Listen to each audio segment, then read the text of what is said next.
guys, my name is Faith. Welcome to my channel. I post every Monday at 9 a.m.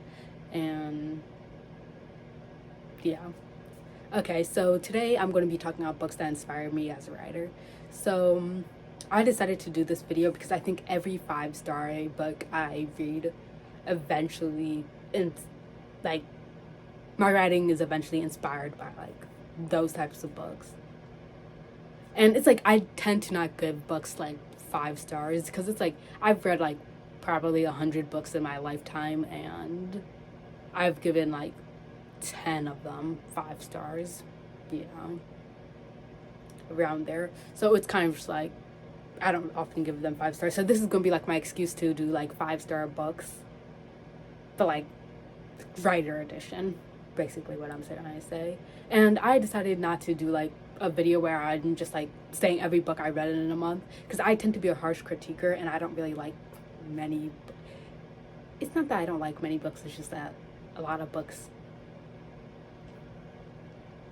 I find mediocre or just I don't like it. And it's like, as I said, I'm a harsh critiquer and I don't know, I don't want to just say those things out loud, like not out loud, but like I don't want to be like the meanest person when talking about books, because it's like I just don't want to do that. And this isn't a booktube channel, but I do want to talk a little bit about books, but like only a little bit. So anyways, yeah, let's get into the video. So, oh yeah, plus this is 5 books that I'm doing. Yeah. Okay, so the first book I'm going to have my little stack over here, but the first book I'm doing is Malibu Rising by Taylor Jenkins Reid. So this book is about this family of 4, wait, no, not family of 4, like this family, wait, let me just put this higher. Okay, actually no, let me, you know, guys don't need to see more, no. But anyways, it's about this family, not really, it's about these siblings. There are 4 siblings, and every year they throw a party, and basically this book takes place in like 2 days, I think, or it might even just be 1 day. I don't remember. I think it was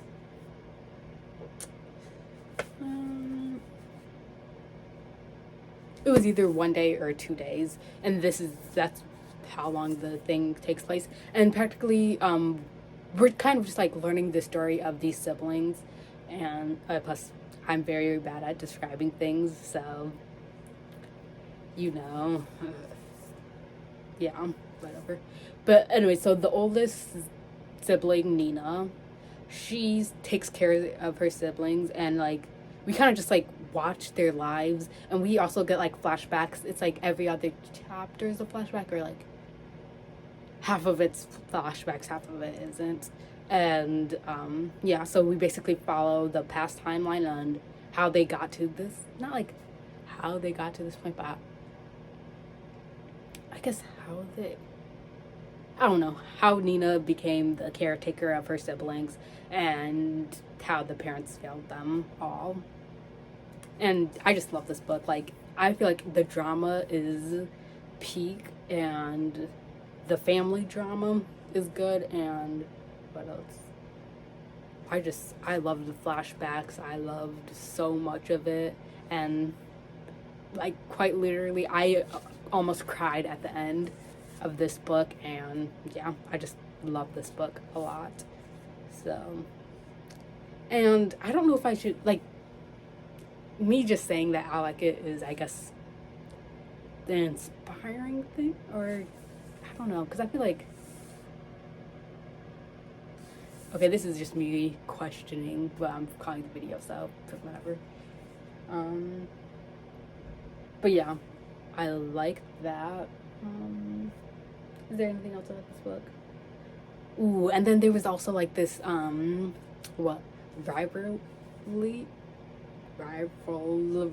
between the 2 middle children, Jay and Hudson, or Hud, and they, because the things like Hud don't, wait, let me see, let me read this.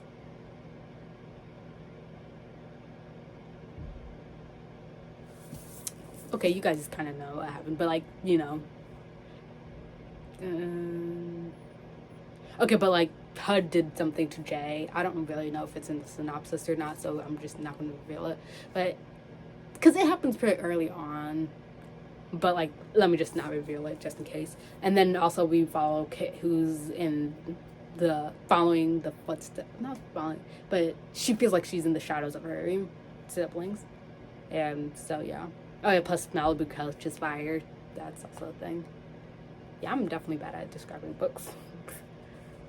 Okay, then the second book, another book by Taylor Jenkins Reid. Wait, Taylor Jenkins Reid. Oops. But anyways, yeah, she's one of my favorite authors. Yeah. So this book follows. Is her name Monique or Monet?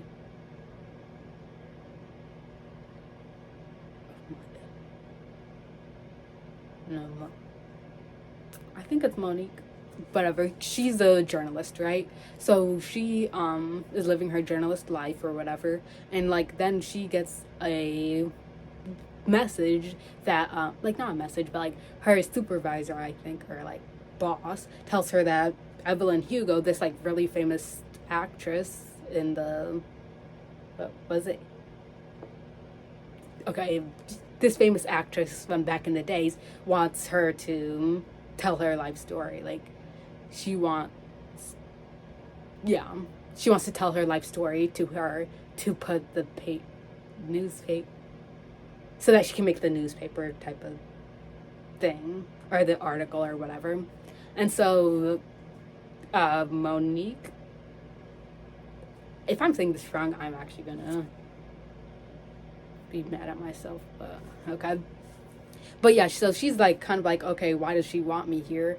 And then eventually she goes through it with it, and then we kind of hear Evelyn Hugo's life story, and it is quite literally the saddest thing. And it's like you follow each of the husbands, and it's like split up into that, and it's yeah, it's I love stories when they're yeah the main character or whatever where someone is telling their life story to another person. Like this book had like all the good stuff, and I just love those stories because it's like there's like the greatest love, the losses that they felt, well not felt, but like the losses that they've experienced. I just feel like it's completely dramatic, and it's my favorite thing. It's like my favorite trope in the books, and it was amazing. And yeah, and I feel like in the beginning plus I cried at the end, definitely. I try to give this like 4.5 stars, but it's like I don't know why I did that. I was just like, oh, it's not as good as Malibu Rising, but I'm just like, it's 5 stars. This is definitely 5 stars. Like I almost cried. It was my favorite book. I feel like this is turning into books I recommend, or my 5-star books type of video. And I feel like I already said that. But, I don't know. But it's like, these books inspire me because I like the books. So, yeah. I don't know. Okay, and then the next book we're going to talk about is the 100 Years of Lenni and Margot, I think. Yeah. Okay, so in this book we follow this girl. She's 17.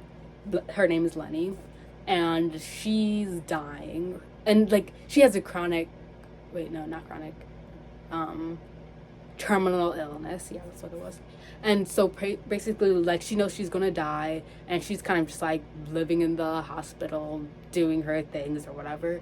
And then one day she meets Margot, and they figure out that Margot is like 83 and like she's 17, so together they make 100 years. And like that's an important part of the, like it's not an important part of the book, but it's like it's kind of referenced once, and it's quite the saddest thing. Like this book just makes me cry. There's something that you guys might notice, that every single book I love makes me cry, and it's like, do you have a problem? Probably, but yeah, I do have, but yeah, I love them, so whatever.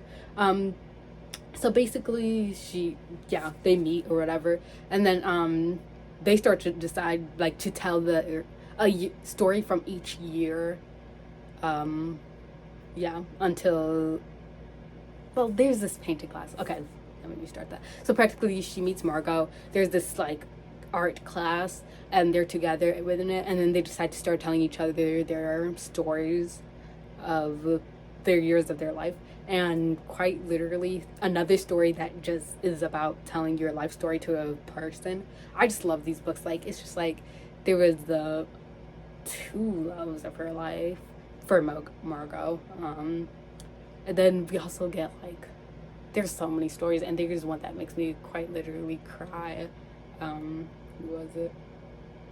Actually, I don't know if I should say names because then it's gonna spoil things, but yeah, I love this story. And the next book we're going to talk about is Little Fires Everywhere by Celeste Ng. So this book is about this family. This book is quite about what literally everyone in, like, a bunch of people. But okay, so this little family moves, like, they come to Shaker Heights. Yeah, they come over there because they just travel a lot, and this is just their next destination or whatever. So they come there, and then so then what is her name? Elena Richardson. She like, okay, this is a little charity cake. Wait, I don't know if this is the TV show version or the book version, because I get them mixed up. I don't. Okay, let me just say that they're living in like a house that Elena Richardson lives in. Elena Richardson like rents out. I feel like she gave it to them for free, but like that might have just been the show, because I love the show too. Like, I watched the show before the book, and that's why oh my gosh. Okay, and that's why I kind of just like, I guess, talk. I need to get back, scoot back from you guys. But yeah, so anyways, let's just keep going. So practically, so they go to the house, and then the kids in, well, there's only one. Okay, Pearl, who is the daughter of the family that, guys, this book is quietly the hardest book to summarize. Like, I have, like, most books I can summarize easily because it's just like I can just take out pieces, but like quite literally this is like a book where it's like everything is inside of it and it's somehow coherent, which I don't know how it is, but like it is. But it's just a hard book to describe. So let's just say this family moves in. They start messing with the lives of the Elena Richardson, like messing with it. Yeah, they don't do really that bad stuff. It's just Elena Richardson is kind of dramatic or whatever. So they start messing with it, and then Elena is kind of just like, who are these people? And then she starts to try to figure out the secrets of this family. So now let's just actually like say what I loved about it. So first up, I loved that this was a book about family. I just loved the family relationships. I thought it was so well done. I loved it. And quite literally, mothers are everywhere in this book. Like, there are, like, this book is like completely about motherhood. And though obviously I'm not a mother, like I'm 17, but I feel like, but I just love books about motherhood because it's just like, I feel like it's just such a complex thing. Like, the fact that you can be ruining a child's life, and I think there's so much stakes in that, and there's so much drama, and it's like, I get it, that's obviously the kid's life, but like it's just such an interesting topic for a book to talk about. So I love that. Oh yeah, let me talk about all the mothers. So there's what's her name, Mia, who is the mom of Pearl, which this is probably not making sense because this book is like quietly everything is in it. Like, guys, it's not my fault I can't describe this book, because like even as I read like the back of this book, it's just like this is not what it's about. But yeah, so she's dealing with just, I guess, okay, so yeah, she's a mother, and it's like she's moved around a lot, and she's kind of just like, I'm not going to say like one of the spoilers, so let's just say this part. Like, she's moved around a lot, and she's questioning if she made the right choice to do this with her child, because her child is mad. Like, Pearl is mad at Mia for doing this to her. And then we also follow Elena, who's like this picture perfect person, and like it's like she wants everything to go right, and like she just has like a more strict lifestyle, and her kids don't like that. And then we also follow another mother, and then there's like this question that like goes on in the book, and this is like a really big part of the book, where it's like I don't know her name, but like this, what is it? Is there any name? Okay, like, so this Asian woman, she doesn't like, she leaves her baby on the steps of a firefighter's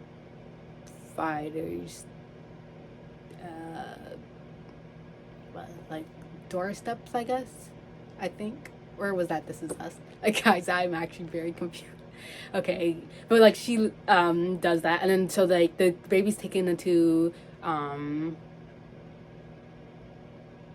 like taken in or whatever, to, I guess, so someone else can adopt her or whatever. So this baby goes to Elena's best friend, and like practically like they haven't had a child because like they can't, and yeah, they just can't have a child. So then they get this child, and they're all happy. And then like what's called, the woman comes back, and she's like, "That's my baby. Give her back," or whatever. And like, like the Richardsons are like, "We're not giving that baby back to you." And then, but she's also like, this deals with questions of like, can a white family raise an Asian baby, or just a baby that's not the same race as them.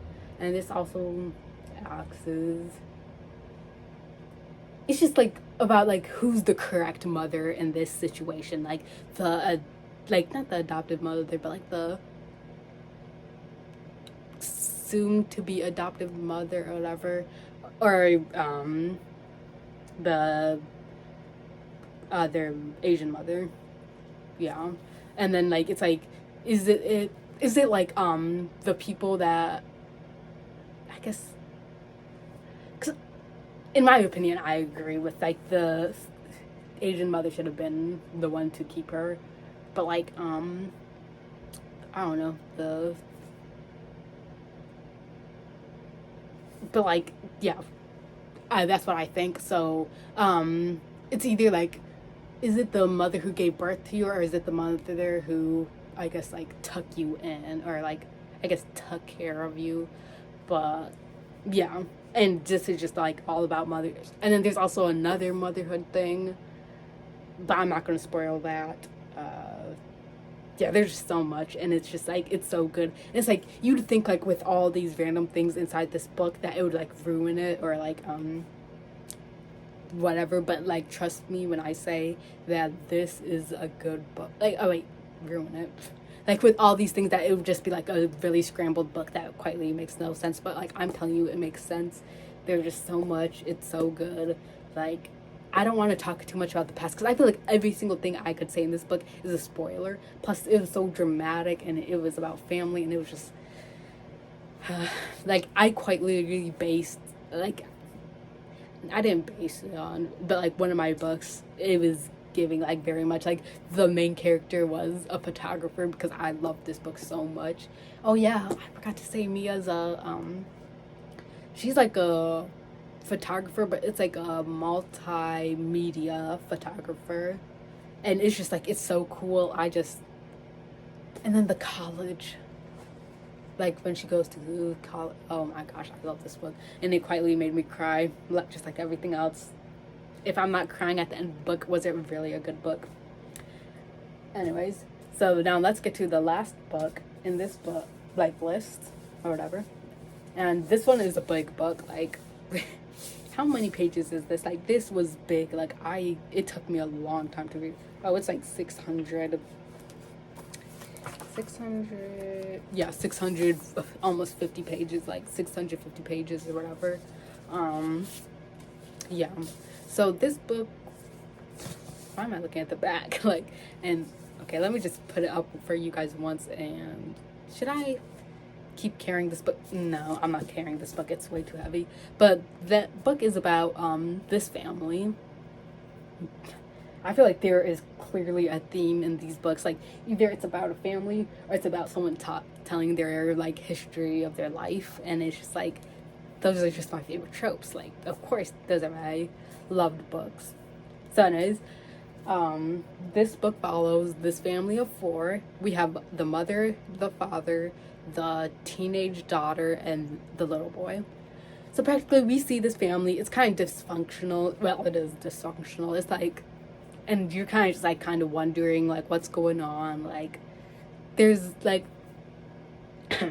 like they're, I keep saying like, I'm so sorry, but anyways, they keep, like, their family business is failing. It's just like everything is going downhill, and like we're kind of wondering like what's going on, like, tell us or whatever. So then we get the family history, and like we're getting this history like for the parents, yeah. And then like, and we also get some history about the teenage daughter. I don't remember if we get history about the little boy, but it's just like we get the history of like what happened and how they came to this point, and just like it's about like miscommunication. And I don't know, it was such a good book. Like, I don't know, like, I love this book. So okay, I will admit, okay, I'm gonna give a little blurber. Does that even make sense? I don't think that makes sense, but blooper. Actually, I don't even think people say that out loud. Like, okay, I'm going to say something extra about a different book because I just accidentally forgot to say something. But like, because there are some like bad things. Not bad. Okay, you know what? Let me just say it later. But the first 100 pages, I will admit, like, because we were kind of just following this family, and I was kind of just sitting there like, I don't care. In the beginning, I was kind of just like, why am I reading this book? But like, as soon as you get that first backstory of like what happened, like, oh my goodness, like that changed my mind on everyone. Because it's like the mother, at first I thought she was kind of just like a shallow person, and I was just like, oh, is this going to be one of those books where it's like the character isn't complex, and it's just like, you know, those annoying books, and it's just like, that's what I was thinking. But then as soon as you get that flashback, everything changes. It's great. Yeah. So anyway, okay, so now we're gonna give the little blooper or whatever. Okay, this book, the first time I read this book, I didn't like it. Like, I just didn't like it, because some books, it takes me multiple times reading it for me to give it 5 stars, and this was one of those books. So this, I think the reason why I didn't like this book, I don't know why it was. Like, I must have just been a weirdo, because it's like, what do you mean you didn't like it? It's like, I like this book. I think I gave it like 4 stars in the beginning, but like now I'm like, actually, I think I gave it 3 stars, which I do not know why I did that. Like, this book is amazing. I think it's because I just like didn't understand, you know, I was a child. Okay, yeah, I was, so like, you know, I didn't understand the greatness that this book was. So it's like, some books I don't like them from the beginning, but I learned to love them. And so yeah, so these are the books that inspire me as an author, but I could call myself an author, but as a writer, let's say writer. And yeah, so thank you for watching. Bye.